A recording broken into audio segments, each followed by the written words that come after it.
तो जीव द्रव्यकों का संलयन हमने पूरा कंप्लीट कर लिया था, है ना। उसके बाद जीव द्रव्यकों को अलग से कैसे छांटना है वो भी पढ़ लिया।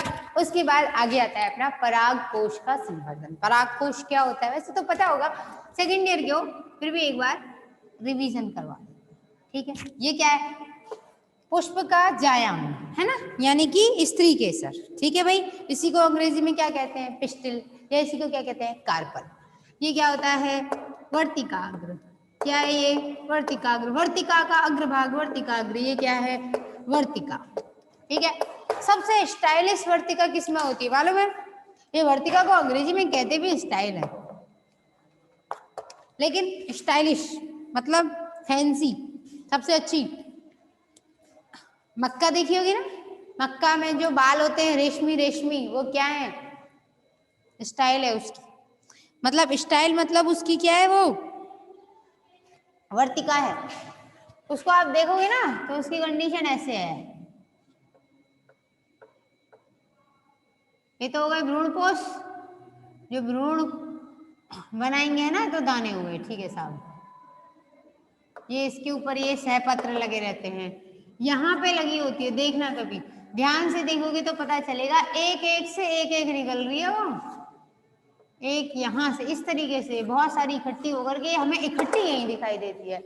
और फिर आप इसको ठीक से देखोगे तो यहाँ इसकी संरचना का अध्ययन करना, ये इसका वर्तिकाग्र ऐसी होती है। क्यों, क्योंकि मक्का है, गेहूं है, इनमें ज्यादातर पंख वाली स्थिति क्यों होती है, क्योंकि इनमें पुष्प वगैरह तो होते नहीं है, तो परागण होगा कैसे, तो परागकण उड़ते उड़ते यहाँ आ जाएंगे, तो इसमें उलझ जाएंगे। उलझने के बाद अब आप बोलोगे ग्रेविटेशन से गिरना चाहिए ना, ये यहाँ आकर के चिपक जाते हैं। क्यों, क्योंकि वर्तिकाग्र ऐसा रसायन स्रावित करता है कि चिपके रहेंगे। फिर इसमें एक क्रिया उल्टी होगी, यहाँ से वो पॉलन ट्यूब बनाएगा ना पराग नलिका, उसके बाद आगे वृद्धि होती चली जाएगी। आई बात समझ, इस तरीके से इनमें घटना घटती है। तो ये क्या है, इसकी वर्तिका। आगे बात करते हैं, ठीक है, वर्तिका। और ये क्या हो गया, अंडाशय, क्या हो गया, अंडाशय। और अंडाशय में ये क्या होगा, बीजांड, क्या होगा, बीजांड। बीजांड के अंदर क्या होगा, अंड कोशिका। और यहीं से एक संरचना और निकलती है, इसको अगर हम और डिटेल में पढ़ें तो इसकी संरचना, वास्तविक संरचना जो होती है ना, अनुदैर्ध्य काट जो हम बोलते हैं, उसकी स्थिति ये होती है।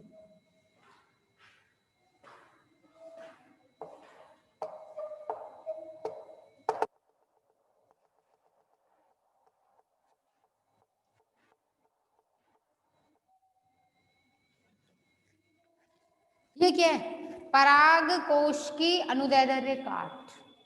पराग कोश की संरचना ऐसी होती है, देखो बड़ी सी बना दी ना हमने, यही तो पढ़ी होगी, वास्तविक संरचना यही होती है, मतलब वो बना ऐसे देते हैं बच्चे, ये जल्दबाजी का खेल है। क्या है ये, पराग कोश, ठीक है, क्योंकि ये क्या है, पराग कोश और ये क्या है, पुतंतु, दोनों मिलके क्या बोले जाते हैं, पुंकेसर।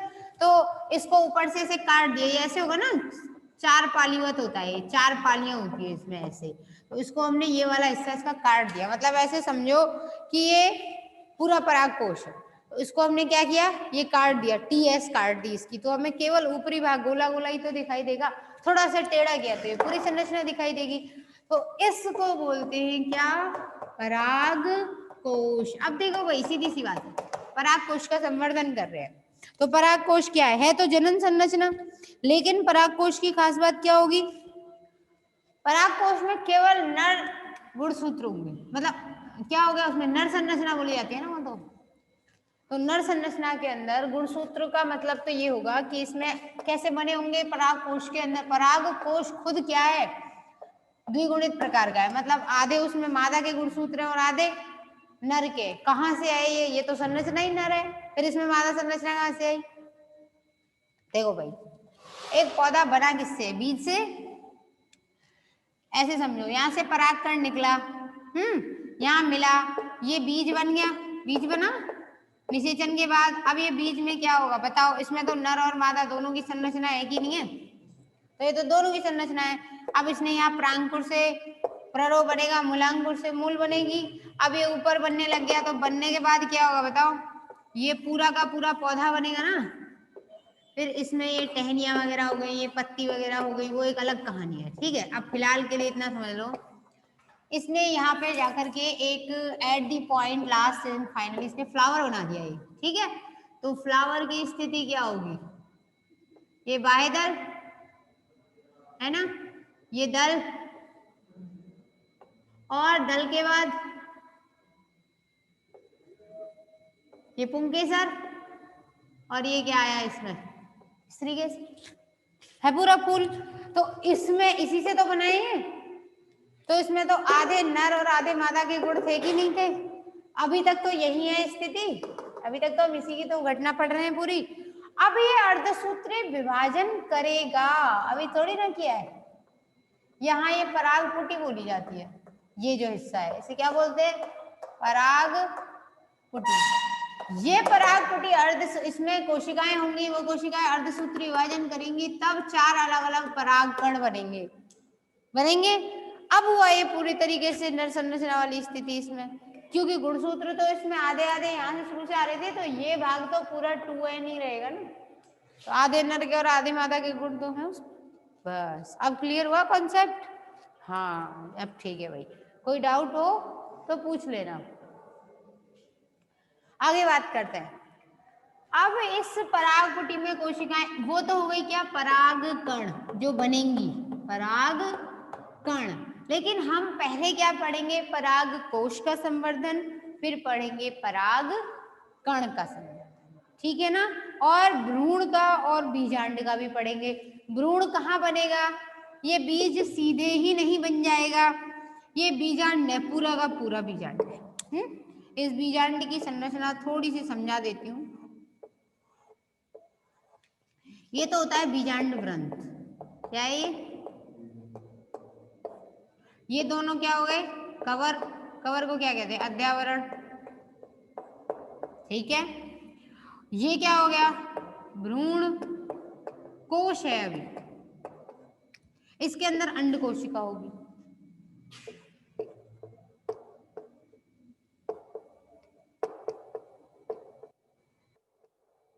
जब निषेचन होगा, परागकण आया, इससे मिला, है ना, द्विनिषेचन की घटना जो है त्रिक संलयन की, वो हम 3rd ईयर में पढ़ेंगे। ठीक है, अभी के लिए क्या पढ़ना है, अभी इतना समझ लो, शॉर्ट में समझा देती हूँ। यहाँ पे क्या हुआ, नर केंद्रक आ गया, खुद का केंद्रक इसका था ही। ठीक है, ये भी अर्धसूत्री विभाजन के द्वारा बना है, अंड कोशिका, और परागकण भी अर्धसूत्री विभाजन के द्वारा बना है। अब क्या होगा, दोनों के जुड़ने से निषेचन हो गया ना, नर युग्मक और मादा युग्मकों का जुड़ना क्या बोला जाएगा, निषेचन। अब क्या होगा आगे, निषेचन का मतलब ये है भाई कि अब ये भ्रूण कोश जो था, अब वो क्या करेगा, अब ये अंड कोशिका तो बदलेगी भ्रूण में, किसमें बदलेगी, भ्रूण में, और भ्रूण कोश किसमें बदल जाएगा, भ्रूण कोश, क्योंकि अब जो ये भ्रूण विकसित होगा इसको पोषण देगी। तभी तो एक बीजपत्री, द्विबीजपत्री ऐसे पढ़ के आए होगे ना, 11th-12th में पढ़ा होगा। तो ये पूरा, और ये क्या बनेगा, अध्यावरण क्या बन जाएगा, बीजावरण। निषेचन के बाद अध्यावरण बीजावरण बनेगा, भ्रूण कोश बनेगा, और अंड कोशिका भ्रूण बनेगी, और पूरा का पूरा बीजांड जो है वो बीज बनेगा, पूरा का पूरा बीजांड जो है वो बीज बन जाएगा। तो अब ये तो टर्मिनोलॉजी समझना जरूरी है, भ्रूण कोश क्या है, कोश क्या है, आगे बात समझ में। अब पढ़ते हैं कि, क्योंकि पहले ये तो बताओ कि ये है क्या क्या चीज जो संवर्धन के लिए काम में लेनी है, वास्तविक कई बार कंफ्यूजन रहता है बच्चों को। ठीक है ना, तो क्या क्या पढ़ा हमने यहाँ, एक तो भ्रूण का संवर्धन पढ़ेंगे, एक बीजांड का है, ठीक है ना।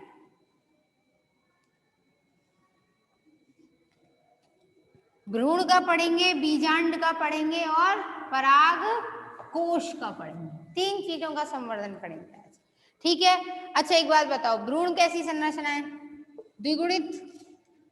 भ्रूण कब बना, जब अंड कोशिका से परागकण का केंद्रक आगे मिल गया, तो द्विगुणित हो गई।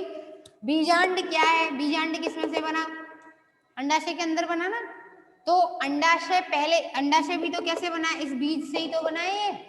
तो ये भी तो 2n टाइप का हुआ। तो बीजांड भी क्या है? 2n टाइप, द्विगुणित। हाँ, बीजांड के अंदर जो कोशिकाएं वो अर्धसूत्री विभाजन करेंगी, अंड कोशिका जो होगी वो अगुणित होती है, लेकिन बीजांड तो द्विगुणित। ठीक। पराग कोश वो भी द्विगुणित है, यानी कुल मिला के हमें द्विगुणित का क्या पढ़ना है? संवर्धन।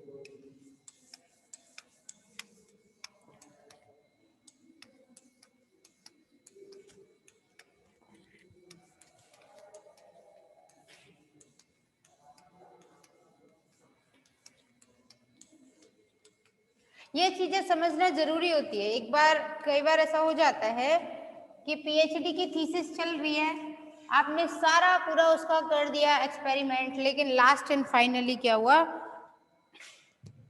कि गूगल से फोटो निकाली और लगा दी थीसिस के टाइम पे, तो वो थीसिस रिजेक्ट हो जाएगी, 5 साल की मेहनत बेकार मान ली जाती है। क्यों?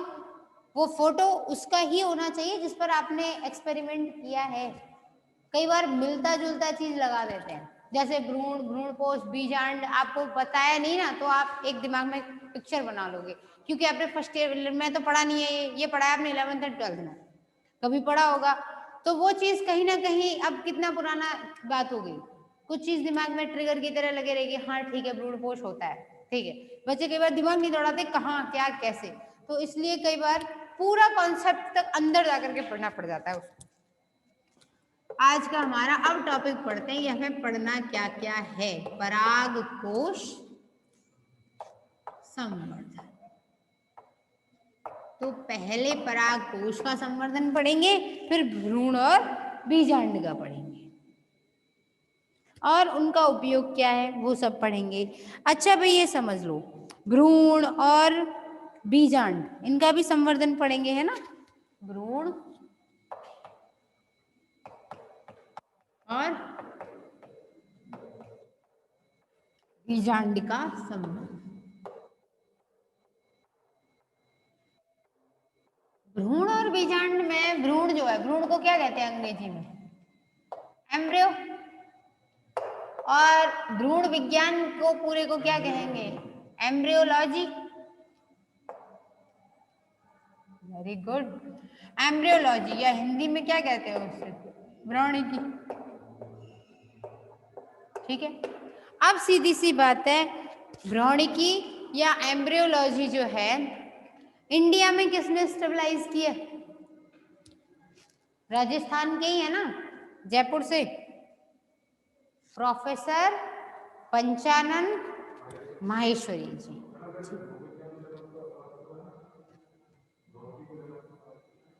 भारत की बात कर रहे हैं ना, भारत में किसका नाम आएगा? ठीक है ना। इसके अलावा और भी है, ठीक है ना, वैज्ञानिक।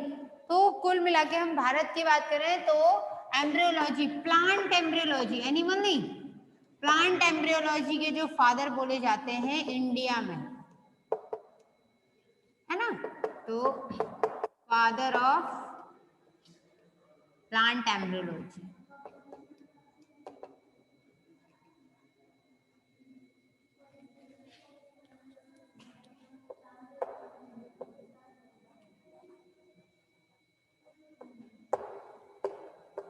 प्रोफेसर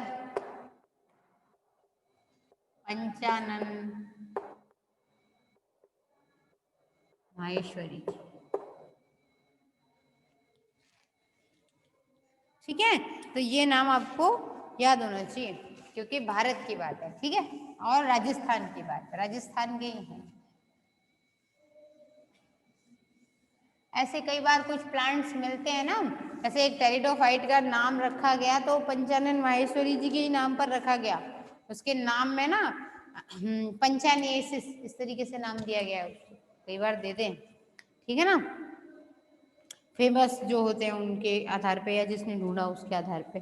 तो सबसे पहले बात करते हैं पराग कोश का संवर्धन।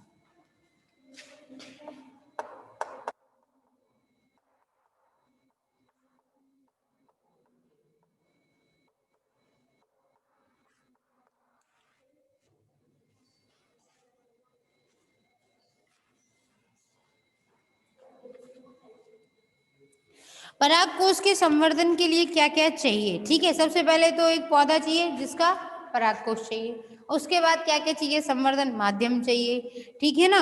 दूसरा, जीनी संरचना का प्रभाव, तापक्रम, ये सारी चीजें भी उसमें क्या होनी चाहिए?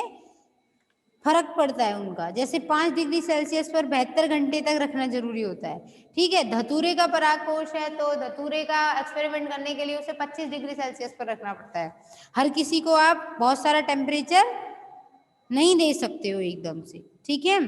तो उसके फिर संवर्धन की और विधियां हैं, कैसे कैसे अलग करेंगे। कुल मिला के मोस्टली जो विधि है ना वो बिल्कुल ऐसी है जैसे जीव द्रव्य की यानी कि प्रोटोप्लास्ट की ली गई थी, ठीक है ना। लेकिन उसमें अंतर यह है कि वहां परागकोश को अलग किया गया ना, भित्ति को बिल्कुल अलग कर दिया। यहाँ पर अभी आप पढ़ेंगे कि क्या क्या घटनाएं घटती हैं इसमें।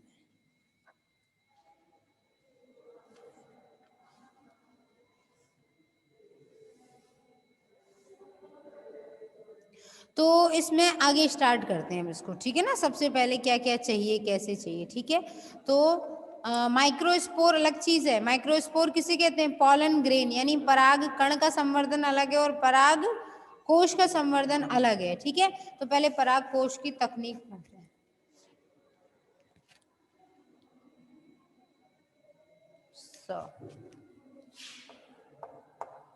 ठीक है, तो पराग कोश के संवर्धन में सबसे पहले तो आएगा कि कारक, कौन कौन से कारक हैं जो इसको प्रभावित करते हैं, ठीक है। सबसे पहले तो जाएगा क्या? संवर्धन माध्यम।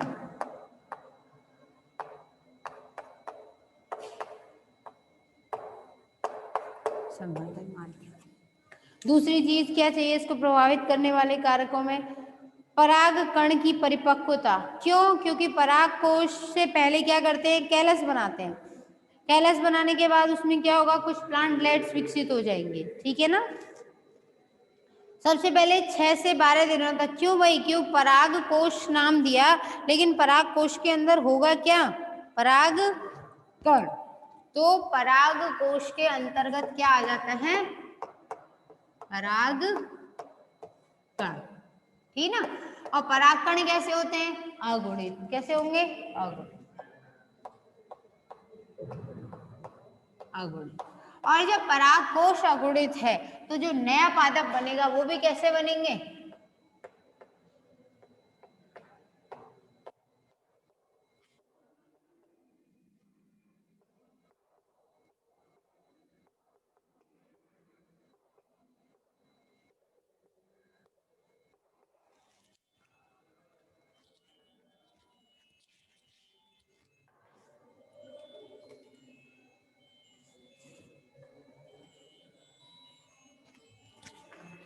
क्लियर होगी बात? इतना समझ में आ गया? तो सबसे पहले क्या क्या कारक इसको इफेक्टिव करेंगे, ठीक है ना। संवर्धन माध्यम सही होना चाहिए। दूसरी चीज, संवर्धन के समय पराग कण की परिपक्वता।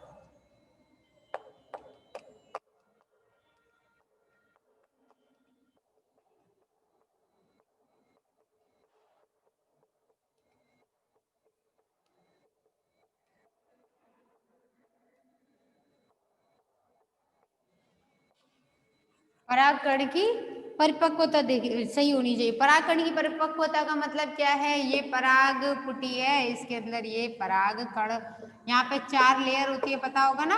बाह्य त्वचा, मध्य त्वचा, अंतः त्वचा और टेपिटम। टेपिटम के अंदर क्या होगा? वैसे बाह्य त्वचा, फिर अंतः त्वचा, फिर मध्य परत आती है तीसरे नंबर पर, फिर चौथे नंबर पर टेपिटम आती है जो पोषण देगी।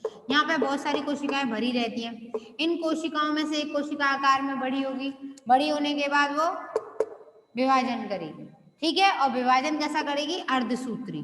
और उसके अर्धसूत्री विभाजन के फलस्वरूप 4 कोशिकाएं निर्मित हो जाएंगी। आगे बात समझ में? यानी कि ये इस तरीके से। अब 4 कोशिकाओं के चारों तरफ पहले क्या होता है? एक परत होती है। उस परत को क्या कहते हैं? कैलोस। क्या कहते हैं? कैलोस। कैपिटम इनको पोषण देगी और इस कई बार इस कैलोस परत को एक एंजाइम स्रावित होता है, कैलेज एंजाइम, वो इस परत को हटा देता है। जब ये परत हट जाएगी तो ये चारों कोशिकाएं ऐसे अलग हो जाएंगी। होती यही है, मैं आपको समझा रही हूँ, ठीक है। 4 अलग हो गई। अलग होने के बाद क्या होगा? हर एक के अंदर क्या आएगा? ऐसे दो परत बनेंगे, एक स्पोरोपोलिन का बाह्य कवर बनेगा बाह्यचोल, और अंदर वाला मुलायम सा एक अंतःचोल बनेगा। हर एक कोशिका की ये स्थिति हो जाएगी। तो अभी इस स्थिति में क्या बोला जा रहा है, लघु बीजाणु। अब यहाँ क्या बन गया, ये पराग कण। आगे बात समझ। तो अब ये देखना है कि जो संवर्धन माध्यम के टाइम में पराग कण ले रहे हैं वो कौन सी स्थिति में, पराग कण वाली स्थिति में आ चुका है, या अभी लघु बीजाणु वाली स्थिति में है, या कैलोज वाली परत के ही अंदर है। ठीक है, तो वो मैटर करता है कि कौन सा स्थिति है उसकी। ठीक है ना। अच्छा, अगर पूरा पराग कण बन गया फिर लिया तो हमें ज्यादा मेहनत करनी पड़ेगी। क्यों? क्योंकि उसके चारों तरफ परागकण का मतलब क्या है, स्पोरोपोलिन की परत आ गई है, और स्पोरोपोलिन की परत तो क्या है, बहुत खतरनाक हो जाएगी। ठीक है ना। हाँ भाई, स्पोरोपोलिन की जो परत है वो तो बहुत खतरनाक हो जाएगी ना उस स्थिति में। ठीक है, तो क्या करना पड़ेगा, अब उसके परिपक्वता का समय निर्धारित होना चाहिए। ठीक है, इसके अलावा क्या होना चाहिए, दाता पादप की कार्यकी कैसी है ये भी देखना चाहिए। दाता पादप मतलब जिस पादप से हमने परागकण निकाला है। ठीक है ना।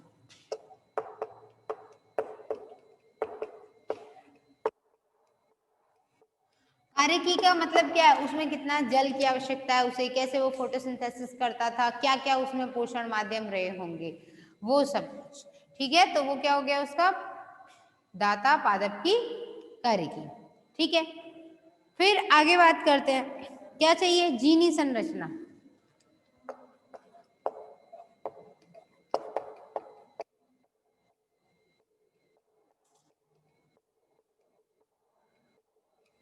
जीन की जो भी संरचना है उसका प्रभाव देखना पड़ता है। ठीक है, जिसमें ज्यादा प्रोटीन, जैसे मान लो सोयाबीन के परागकण लिए तो सीधी सी बात है उसमें प्रोटीन की मात्रा ज्यादा होगी, है कि नहीं है। किसी और पौधे के लिए तो नहीं होगी इतनी ज्यादा मात्रा, आलू के ले लिए तो उसमें कार्बोहाइड्रेट की मात्रा ज्यादा होगी। ठीक है, तो जीन जैसी होगी वैसा ही तो प्रोटीन बनेगी, और प्रोटीन ही बाद में कार्बोहाइड्रेट फैट उनमें बदल जाते हैं या आपस में बदल जाते हैं।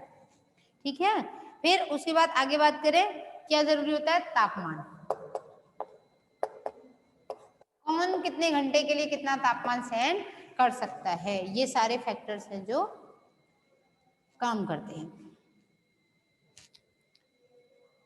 परागकोश संवर्धन तकनीक में होता क्या है, जैसे ज्यादातर कौन कौन से पौधों पर किया गया अभी तक। ठीक है ना। जैसे कुछ होते हैं निकोटियाना। निकोटियाना क्या है, निकोटियाना टोबैकम, तंबाकू, है ना, उसकी फैमिली कौन सी है, सोलेनेसी।